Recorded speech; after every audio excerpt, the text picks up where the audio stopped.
Welcome back to Siddu's recipe. ಇವತ್ತಿನ recipe ನೀವು ನೋಡ್ತಿರೋ ಹಾಗೆ ಸಾಫ್ಟ್ ಆಗಿ ಲೇಯರ್ಡ್ ಇರೋ ಕೇರಳ ಪರಾಟಾಸ್ನ ಮಾಡೋದು ಹೇಗೆ ಅಂತ ತೋರಿಸ್ತಾ ಇದ್ದೀನಿ. ಈಗ ಹೇಗೆ ಮಾಡೋದು ಅಂತ ನೋಡೋಣ ಬನ್ನಿ. ಸೊ ಫಸ್ಟಿಗೆ ಒಂದು ಮಿಕ್ಸಿಂಗ್ ಬೌಲ್ ತಗೊಂಡಿದ್ದೀನಿ. ಮಿಕ್ಸಿಂಗ್ ಬೌಲ್ಗೆ ಈ ಕಪ್ಪಲ್ಲಿ ನಾನು 2 ಕಪ್ ಅಷ್ಟು ಮೈದಾ ಹಿಟ್ಟನ್ನ ಹಾಕ್ತಾ ಇದ್ದೀನಿ. ಮೈದಾ ಹಿಟ್ಟು ಅಂದ್ರೆ all purpose flour. So 2 cup maida ಹಿಟ್ಟು ಹಾಕಿದ್ದೀನಿ ಫಸ್ಟಿಗೆ. ಸೊ ಆಮೇಲೆ ಇಲ್ಲಿ ನಾನು ಈ ಸ್ಪೂನ್ ಅಲ್ಲಿ 1 ಸ್ಪೂನ್ ಅಷ್ಟು ಸೆಮೋಲಿನ ಅಂದ್ರೆ ಸೂಜಿ ರವೆನ ಆಡ್ ಮಾಡ್ತಾ ಇದ್ದೀನಿ. ಈಗ ನಾನು ಇಲ್ಲಿ 1 ಸ್ಪೂನ್ ಅಷ್ಟು ಬೆಣ್ಣೆ ಹಾಕ್ತಾ ಇದ್ದೀನಿ. ಇದು ಅನ್ಸಾಲ್ಟೆಡ್ ಬಟರ್ ಅಂದ್ರೆ ಸಾಲ್ಟೆಡ್ ಬಟರ್ ಅಲ್ಲ, ಇದು ಉಪ್ಪಿಲ್ಲದೆ ಇರೋಂಥ ಬೆಣ್ಣೆ. ಸೊ ಲಾಸ್ಟಿಗೆ ರುಚಿಗೆ ತಕ್ಕಷ್ಟು ಉಪ್ಪು. ನಾನು ಇನ್ನೊಂದು ಮುಕ್ಕಾಲು ಅಷ್ಟು ಇಲ್ಲ, ಅರ್ಧ ಸ್ಪೂನ್ ಅಷ್ಟು ಉಪ್ಪು ಹಾಕ್ತಾ ಇದ್ದೀನಿ. ನಿಮ್ಗೆ ಎಷ್ಟು ಬೇಕು ಅಷ್ಟು ನೋಡಿ ಹಾಕೊಳ್ಳಿ.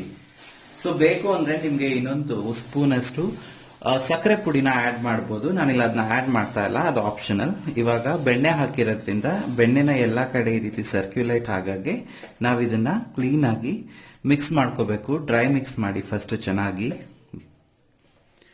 ಬೆಣ್ಣೆ ಮತ್ತೆ ಇದು ರವೆ ಉಪ್ಪು ಎಲ್ಲ ಕಡೆ ಮಿಕ್ಸ್ ಆಗಬೇಕು. ಸೊ ಈ ರೀತಿ ಮಾಡಿ ನೋಡಿ, ಈ ರೀತಿ ಬೆಣ್ಣೆ ಈ ರೀತಿ ಉಳ್ಕೊಳ್ಳುತ್ತೆ. ಬೆಣ್ಣೆ ಕರಗ್ಸ್ ಹಾಕಕ್ ಹೋಗ್ಬೇಡಿ, ಇದೇ ರೀತಿ ಹಾಕಿ. ಸೊ ಇವಾಗ ಇದನ್ನ ಕ್ಲೀನ್ ಆಗಿ 2 ಮಿನಿಟ್ಸ್ ತನಕ ಡ್ರೈ ಮಿಕ್ಸ್ ಮಾಡಬೇಕು. ಸೊ ಇವಾಗ ಡ್ರೈ ಮಿಕ್ಸ್ ಆಗಿದೆ ಕ್ಲೀನ್ ಆಗಿ. ಇದಕ್ಕೆ ಈಗ ಸ್ವಲ್ಪನೇ ನೀರು ಹಾಕಿ ನಾವು ಚಪಾತಿ ಹಿಟ್ಟನ್ನ ಯಾವ ರೀತಿ ಕಲ್ಸ್ಕೊಳ್ತೀವಿ ಆ ರೀತಿ ಕಲ್ಸ್ಕೋಬೇಕು.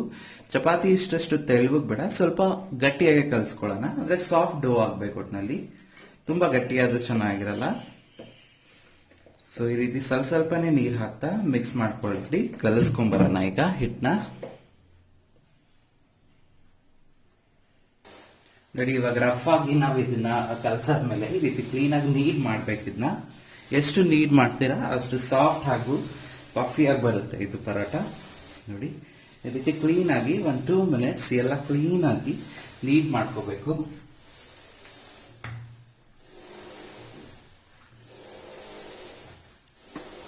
ಸೊ ನೀಡ್ ಮಾಡ್ಕೊಂಬರೋಣ ಈಗ. ನೋಡಿ ಇವಾಗ ಕ್ಲೀನ್ ಆಗಿ ನೀಡ್ ಆಗಿದೆ. ಇಷ್ಟು ಸಾಫ್ಟ್ ಇದ್ರೆ ಸಾಕು ನೋಡಿ. ಸೊ ಇವಾಗ ನಾವು ಇದನ್ನ 10 ಮಿನಿಟ್ಸ್ಗೆ ಒಂದು ಲಿಡ್ ನ ಕ್ಲೋಸ್ ಮಾಡಿ ಯಾವುದೇ ರೀತಿ ಎಣ್ಣೆ ಅಪ್ಲೈ ಮಾಡದೆ ಹಾಗೆ ಇಡೋಣ. ಎಕ್ಸಾಕ್ಟ್ 10 ಮಿನಿಟ್ಸ್ ಆದ್ರೆ ಸಾಕು. ಇವಾಗ 10 ಮಿನಿಟ್ಸ್ ಆಗಿದೆ ನೋಡಿ. 10 ಮಿನಿಟ್ಸ್ ಆದ್ಮೇಲೆ ಇಷ್ಟು ಸಾಫ್ಟ್ ಆಗುತ್ತೆ, ಇಷ್ಟಾದ್ರೆ ಸಾಕು. ಸೊ ಇವಾಗ ಇದನ್ನ ತೆಗೆದಿಟ್ಕೊಳ್ಳೋಣ.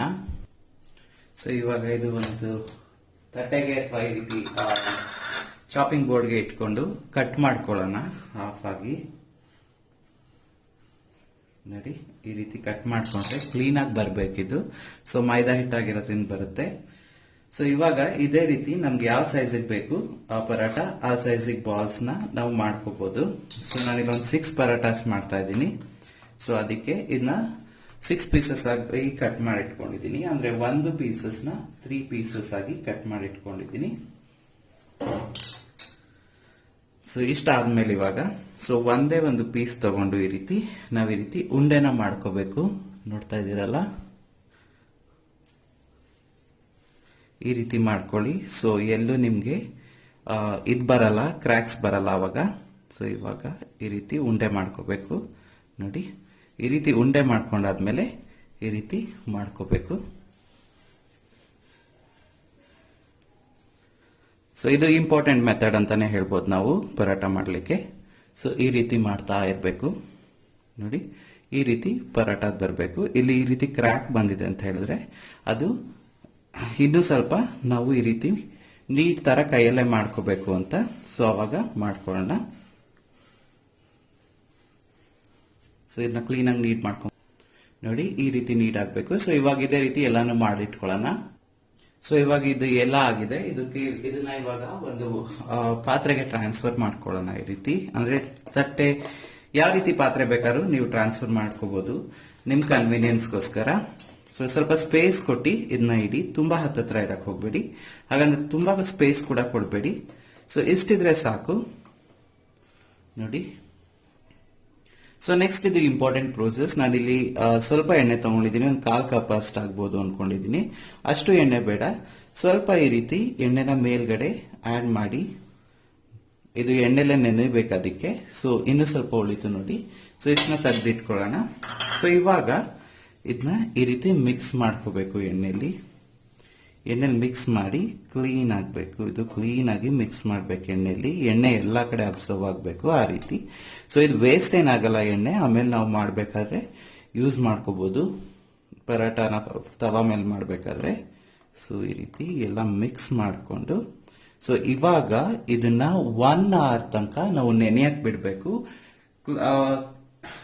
ಯಾವ್ದಾದ್ರು ಒಂದು ಲಿಡ್ ಕ್ಲೋಸ್ ಮಾಡಿ, ಏರ್ ಟೈಟ್ ಏನಿರೋದು ಬೇಡ, ನಾರ್ಮಲ್ ಲಿಡ್ ಕ್ಲೋಸ್ ಮಾಡಿ ನಾವು 1 hour ತನಕ ನೆನೆಯಕ್ ಬಿಡೋಣ.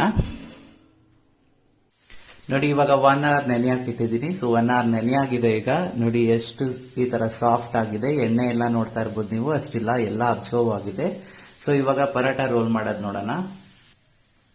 ಸೊ ಇವಾಗ ಒಂದು ಫಸ್ಟ್ ಪರಾಟನ ಮಾಡೋದು ತೋರಿಸ್ತಾ ಇದ್ದೀನಿ.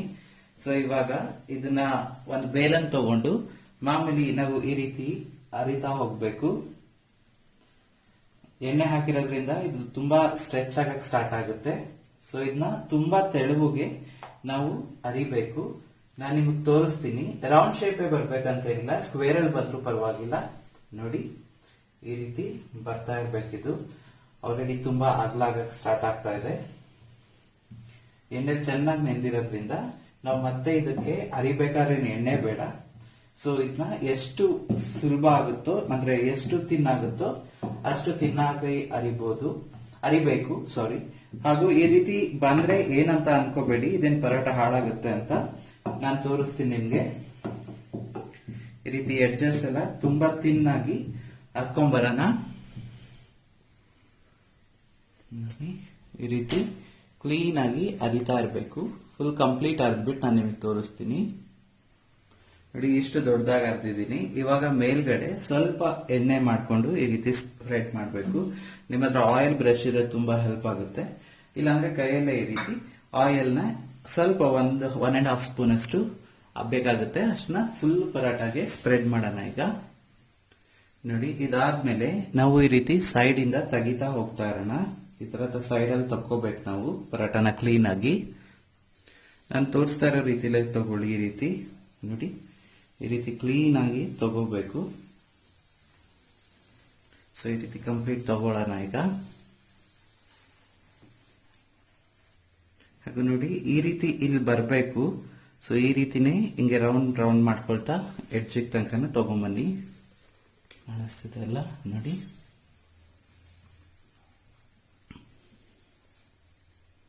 ಸೊ ಈ ರೀತಿ ಬಂದಾದ್ಮೇಲೆ ನಾವು ಇದನ್ನ ಇಲ್ಲಿ ಇಟ್ಕೊಂಡು ಈ ರೀತಿ ರೌಂಡ್ ಮಾಡ್ಕೋಬೇಕು. ಈ ರೀತಿ ಮಾಡಬೇಕಾದ್ರೆ ಈ ರೀತಿ ಫ್ರಿಲ್ಸ್ ಬರೋ ರೀತಿ ಈ ರೀತಿ ತಗೊಳ್ಳಿ. ಹಾಗೂ ಕೆಳಗಡೆ ಉಳಿಯುತ್ತಲ್ಲ ಅದನ್ನ ಬಂದು ಈ ರೀತಿ ಬಾಟಮ್ಗೆ ಸ್ಟ್ರೆಚ್ ಮಾಡಿ. ಸೊ ಸ್ಟ್ರೆಚ್ ಮಾಡಿ ಈ ರೀತಿ ಇರಬೇಕು. ಸೊ ಇವಾಗ ಇದು ಫಸ್ಟ್ ಮೆಥಡ್. ನಾನು ಇನ್ನೊಂದು ಮೆಥಡ್ ಕೂಡ ನಿಮಗೆ ತೋರಿಸ್ತೀನಿ ಈಗ. ಸೊ ಇನ್ನೊಂದು ಪರಾಟನು ಅದೇ ರೀತಿ ನಾವು ಯಾವ ರೀತಿ ಅರ್ದಿದ್ವಿ ಆ ರೀತಿ ಕ್ಲೀನ್ ಆಗಿ ತುಂಬಾ ಥಿನ್ ಆಗಿ ಅರ್ಕೊಳ್ಳೋಣ. ಹಾಗೂ ಇನ್ನೊಂದು ಏನಂತ ಹೇಳಿದ್ರೆ, ನೀವು ಅರಿಬೇಕಾದ್ರೆ ಎಣ್ಣೆ ಇಲ್ಲಿ ಕಡಿಮೆ ಆಗ್ತಾ ಇದೆ, ರಫ್ ತಿಕ್ ಆಗ್ತಿದೆ ಅಂದ್ರೆ ಸ್ವಲ್ಪ ಎಣ್ಣೆನ ಸ್ಪ್ರಿಂಕಲ್ ಮಾಡ್ಕೊಂಡು ಇದನ್ನ ಹರ್ಕೊಳ್ತಾ ಹೋಗ್ಬೇಕು.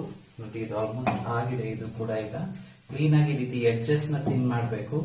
ಒಂದೊಂದ್ಸಲಿ ಮಧ್ಯ ತಿನ್ನಾಗಿರುತ್ತೆ, ಎಡ್ಜಸ್ ತಿಕ್ ಆಗಿರುತ್ತೆ. ಅದಕ್ಕೆ ಈವನ್ ಆಗಿ ಇದನ್ನ ಸ್ಪ್ರೆಡ್ ಮಾಡಬೇಕು.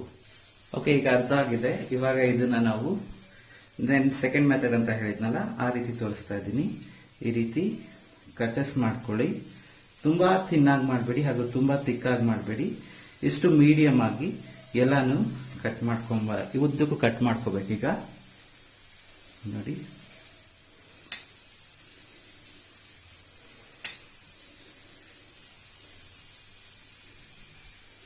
ಸೊ ಇವಾಗ ಎಲ್ಲ ಆಗಿದೆ. ಸೊ ಇವಾಗ ಇದನ್ನ ಈ ರೀತಿ ಕೆಳಗಡೆಯಿಂದ ತಗೋಬೇಕು. ಫಸ್ಟ್ ಮೇಲ್ಗಡೆಯಿಂದ ತಗೊಳಕ್ ಹೋಗ್ಬೇಡಿ, ಅಂದ್ರೆ ಒಟ್ಟಿಗೆ ತಗೋಬೇಡಿ. ಈ ರೀತಿ ಕೆಳಗಡೆಯಿಂದ ತಗೋಬೇಕು ಎಲ್ಲ ಸೈಡ್ ಕೂಡ. ನೋಡಿ ಈ ರೀತಿ ಬೋತ್ ಸೈಡ್ಸ್ ಮಾಡ್ಕೊಳ್ಳಿ, ಆವಾಗ ನಿಮ್ಗೆ ಈಸಿ ಆಗುತ್ತೆ. ಸೊ ಇದು ಇಂಚಾದ್ಮೇಲೆ ಈ ರೀತಿ ಇಳ್ಕೊಳ್ಳಿ. ಸೊ ಇದು ಬಾಕಿದೇನಾರು ಅಲ್ಲೇ ಉಳ್ಕೊಳ್ತಂದ್ರೆ ಇದನ್ನ ತೆಗ್ದು ಈ ರೀತಿ ಆಡ್ ಮಾಡ್ಕೋಬಹುದು ನಾವು ಮೇಲ್ಗಡೆ. ಸೊ ಏನ್ ಪ್ರಾಬ್ಲಮ್ ಇಲ್ಲ. ಸೊ ಮಾಡ್ಕೊಂಡಾದ್ಮೇಲೆ ಇದನ್ನು ಅಷ್ಟೇ ಅದೇ ರೀತಿ ರೌಂಡ್ ಮಾಡ್ಕೋಬೇಕು. ನಾನು ನಿಮ್ಗೆ ತೋರಿಸ್ತೀನಿ ರೌಂಡ್ ಮಾಡ್ಕೊಳ್ಳೋದು ಯಾವ ರೀತಿ ಅಂತ.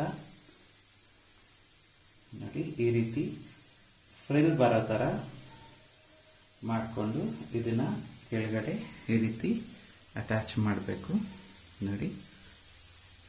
ಸೊ ಇದೇ ರೀತಿ ನಾವೆಲ್ಲ ಪರಾಟನು ಈಗ ನಾನು ಮಾಡ್ಕೊಂಡ್ ಬರ್ತೀನಿ. ಸೊ ಇವಾಗ ಎಲ್ಲ ಪರಾಟ ಆಗಿದೆ ನೋಡಿ. ಇದಕ್ಕೆ ಸ್ವಲ್ಪ ಎಣ್ಣೆ ಹಾಕೊಂಡಿದ್ದೀನಿ ನಾನು. ಎಣ್ಣೆ ಹಾಕೊಂಡ್ಮೇಲೆ ಈ ರೀತಿ ಇದನ್ನ ಪಾಮ್ ಅಲ್ಲಿ ಅಗಲ ಮಾಡಬೇಕು. ಬೇಲನ್ ಯೂಸ್ ಮಾಡಬೇಡಿ, ಈ ರೀತಿ ಸ್ಟ್ರೆಚ್ ಮಾಡ್ಕೊಳ್ತಾ ಪಾಮ್ ಅಲ್ಲೇ, ತುಂಬಾ ತಿನ್ನಾಗಿ ಮಾಡಕ್ ಹೋಗ್ಬೇಡಿ. ನೋಡಿ ಈಗಾಗಲೇ ಇಲ್ಲಿ ನೋಡ್ತಾ ಇರ್ಬೋದು ನೀವು ಯಾವ ರೀತಿ ಲೇಯರ್ಸ್ ಬರ್ತಾ ಇದೆ ಅಂತ.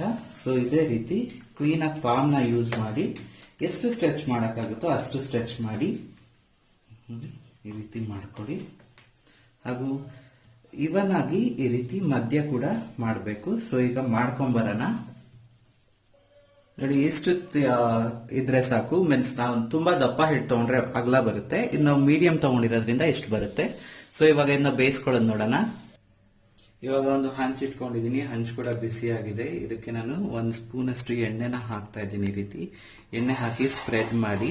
ನಿಮ್ಮ ಹತ್ರ ಇದು ಕಬ್ಬಿಣದಿದೆ ಹಂಚು ಅಂತ ಹೇಳಿದ್ರೆ ಇನ್ನೂ ಚೆನ್ನಾಗಿ ಬರುತ್ತೆ. ನಂತರ ಅದಿಲ್ಲ, ಅದಕ್ಕೆ ನಾನ್ ಸ್ಟಿಕ್ ಯೂಸ್ ಮಾಡ್ತಾ ಇದ್ದೀನಿ. ಸೊ ಇವಾಗ ಈ ಪರಾಟನ ಇದಕ್ಕೆ ಹಾಕಿ ನಾವು ಮೀಡಿಯಂ ಹೈ ಫ್ಲೇಮ್ ಅಲ್ಲಿ 2 ಕಡೆಯಿಂದ ಚಪಾತಿ ತರನೇ ಬೇಯಿಸ್ಕೋಬೇಕು. ಸೊ ಇವಾಗ ಒಂದ್ ಕಡೆ ಬೆಂದಿರುತ್ತೆ. ಇವಾಗ ಟರ್ನ್ ಮಾಡ್ಕೊಳ್ಳೋಣ ನೋಡಿ. ಈ ರೀತಿ ಬೇಯ್ತಾ ಇದೆ, ಕಲರ್ ಕೂಡ ನೋಡ್ತಾ ಇದಿರಲ್ಲ. ಇವಾಗ ಮತ್ತೆ ಇದಕ್ಕೆ ಒಂದು 1/4 ಸ್ಪೂನ್ ಅಷ್ಟು ಎಣ್ಣೆನ ಹಾಕಿ ಸ್ಪ್ರೆಡ್ ಮಾಡೋಣ. ಇದಕ್ಕೆ ತುಂಬಾ ಎಣ್ಣೆ ಬೇಕಾಗುತ್ತೆ ಕೇರಳ ಪರಾಟಾಗಿ ಯೂಶಲಿ. ಸೊ ಇವಾಗ ಇನ್ನೊಂದ್ ಕಡೆ ಬೇಯಿಸ್ಕೊಳ್ಳೋಣ.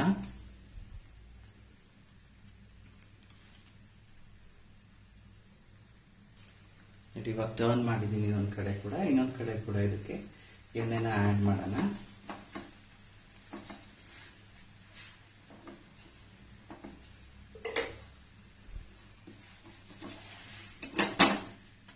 ನೋಡಿ ಪರ್ಫೆಕ್ಟ್ ಆಗಿ ಬರ್ತಾ ಇದೆ. ಈಗ 2 ಕಡೆ ಇದು ಬೆಂದಿದೆ. ಇವಾಗ ಇದನ್ನ ತೆಗೆದಿಟ್ಕೊಳ್ಳೋಣ. ಹಾಗೂ ಇನ್ನೊಂದನ್ನ ಬೇಯಿಸೋದು ಕೂಡ ನಾನು ನಿಮ್ಗೆ ತೋರಿಸ್ತೀನಿ ನೋಡಿ. ಇನ್ನೊಂದಿದೆ ರೀತಿ ಬೇಯ್ತಾ ಇದೆ. ಸೊ ಇದನ್ನು ಕೂಡ ಬೇಯಿಸ್ಕೊಂಬರೋಣ ನೋಡಿ. ಎಲ್ಲ ಪರಾಟ ಆಗಿದೆ ಇವಾಗ. ಸೊ ಇವಾಗ ಇದನ್ನ ನಾವು ಲೇಯರ್ಸ್ ಫಾರ್ಮ್ ಮಾಡೋ ತರ ಈ ರೀತಿ ಬೀಟ್ ಮಾಡ್ಕೋಬೇಕು. ಸ್ವಲ್ಪ ಬೆಚ್ಚಗಿರ್ಬೇಕಾದ್ರೆ ಮಾಡ್ಕೊಡಿ, ಇಲ್ಲ ಅಂದ್ರೆ ಆಮೇಲೆ ಮಾಡಕ್ ಆಗಲ್ಲ ತುಂಬಾ ಹಾರ್ಡ್ ಆಗೋದ್ರೆ. ಸೊ ಅದೇ ರೀತಿ ಈ 2 ಕಡೆ ಇಟ್ಕೊಂಡು ಈ ರೀತಿ ಬೀಟ್ ಮಾಡ್ಕೋಬೇಕು ನೋಡಿ ಎಷ್ಟು ಲೇಯರ್ಸ್ ಬರ್ತಾ ಇದೆ ಅಂತ.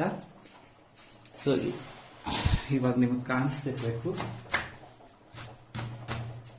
ಈ ರೀತಿ ಚೆನ್ನಾಗಿ ಬೀಟ್ ಮಾಡ್ಕೊಳ್ಳಿ ನೋಡಿ. ತುಂಬಾ ಸಾಫ್ಟ್ ಆಗಿ ಕೂಡ ಬರುತ್ತೆ ಅವಾಗ. ಸೊ ಇಷ್ಟೇ ಇವತ್ತಿನ ರೆಸಿಪಿ ಇಷ್ಟ ಆಗಿದೆ ಪ್ಲೀಸ್ ಈ ವಿಡಿಯೋನ ಲೈಕ್ ಮಾಡಿ ಹಾಗೂ ನಿಮ್ ಫ್ರೆಂಡ್ಸ್ ಜೊತೆ ಶೇರ್ ಮಾಡಿ. ನಮ್ಮ ಚಾನಲ್ಗೆ ಇನ್ನೂ ಯಾರು ಸಬ್ಸ್ಕ್ರೈಬ್ ಮಾಡಿಲ್ಲ ಪ್ಲೀಸ್ ಸಬ್ಸ್ಕ್ರೈಬ್ ಮಾಡಿ. ನಾನು ಇನ್ನೊಂದು ರೆಸಿಪಿ ಜೊತೆ ನಿಮ್ಗೆ ಸಿಗ್ತೀನಿ. ಅಲ್ಲಿವರೆಗೂ ಟೇಕ್ ಕೇರ್, ಬಾಯ್.